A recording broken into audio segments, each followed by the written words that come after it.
Hi, it's time for another verb of the day. Today's verb is flap.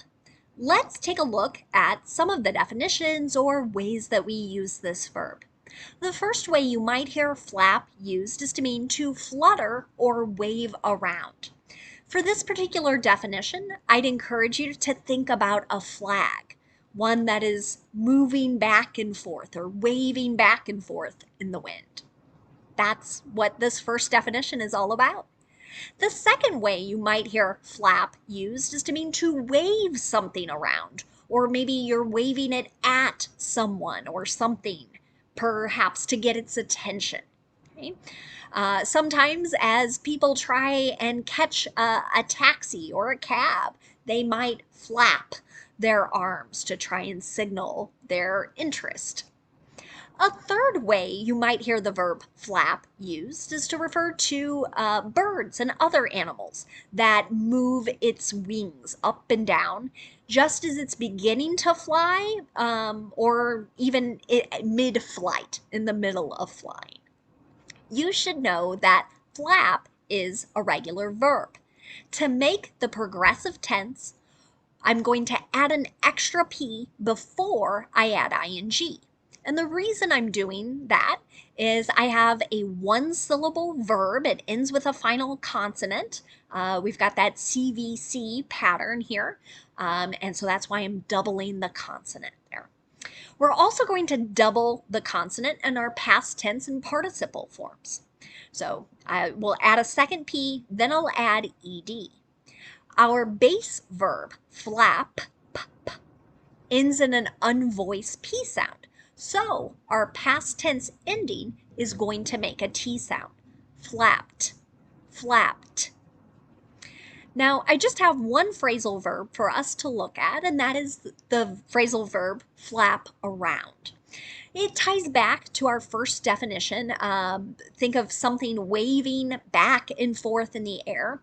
And it might be waving because it hasn't been restrained or attached. You can see that in our example sentence. The sheets are flapping around on the clothesline. Did you secure them with clothespins? So here, you might be someone who hangs their laundry outside for it to dry. I have done that many a times. It's great in the summer, doesn't always work as well in the winter. But if we don't secure it, right, the thing could kind of blow away, whether it's our shirts, pants, or in this case, maybe bed sheets. So here, someone is concerned about whether the sheets are secured. Hopefully you have a nice image of those sheets flapping around. Let's continue using our verb of the day, flap, in a couple different verb tenses. Today we're going to practice the simple past tense and the simple present. We use the simple past tense to describe an action that was completed at some known point in the past. There might be time signals in the sentence where we're using simple past tense, or the time signals could occur either in earlier or later sentences as part of a conversation or as part of a writing passage. The nice thing about making an affirmative sentence in the simple past tense is that it doesn't matter what our subject is. Our verb is always going to be that ed form. So, as an example, yesterday was such a beautiful morning. Birds flapped their wings and sang. Right? So here someone is trying to paint a picture in your mind of how beautiful this particular day is, right? So we know yesterday, there's our known time. And you can see our ed form of the verb. If you want to make a negative simple past tense sentence, your structure is going to be did not and then the base verb. Again, this is true no matter what your subject is. You might hear some people use the contraction form for did not, that's didn't.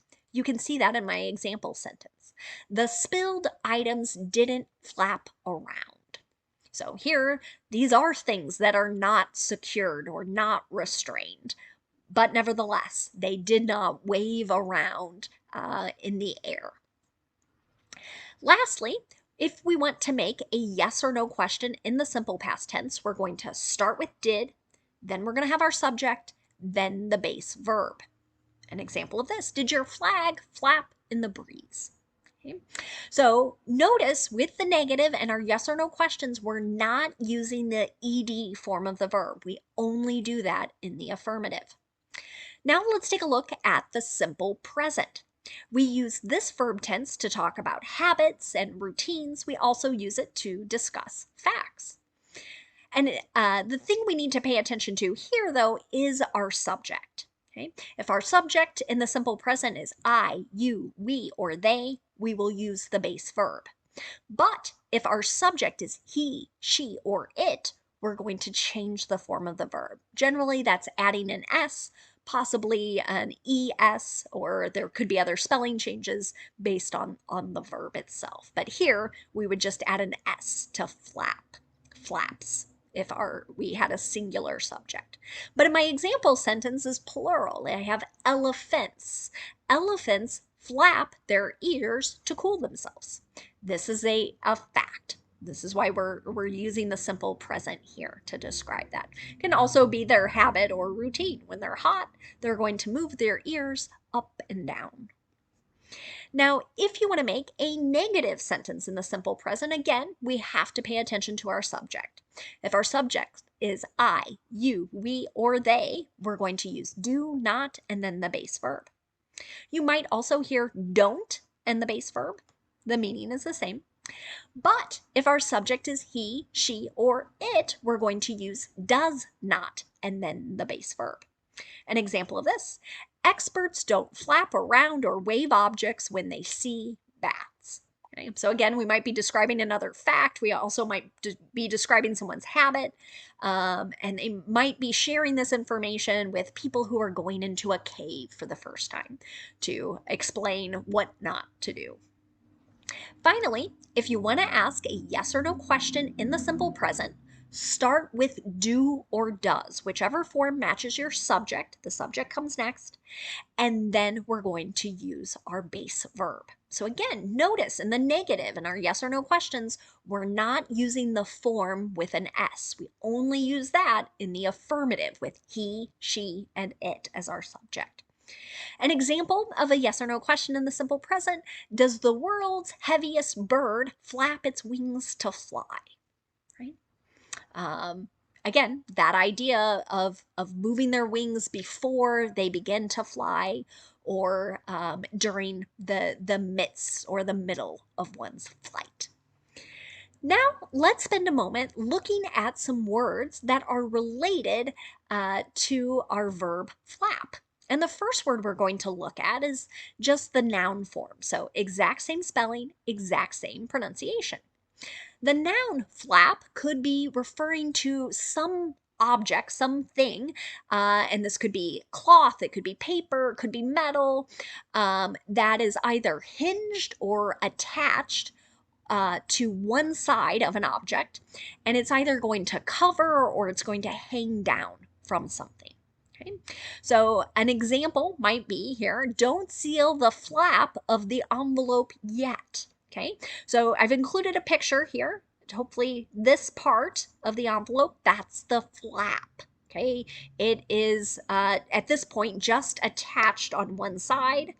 That would be one example. Sometimes you might think with this particular definition, there are mud flaps on trucks, preventing the tire from kicking up a lot of mud on other drivers. So this flap hangs or is attached from one part, and then again, it's hanging down and it's sort of covering the tire. A second way you could use the noun flap is to refer to the movement of a wing or even of an arm. We can describe people as actions as well, not just animals. But anyway, we're describing a movement that's side to side or up and down. So an example of this might be the insect made a final few flaps of its wings before it died. Okay, so here, a few final flaps as describing that, helping us know that this is a noun, not a verb in this sentence. The last phrase we're going to look at today is to flap one's gums or flap one's jaw. And in this particular phrase, someone is generally referring to someone who's talking in a meaningless way, they're chattering. I can remember my grandfather using this all the time, and it was never meant as a compliment to someone.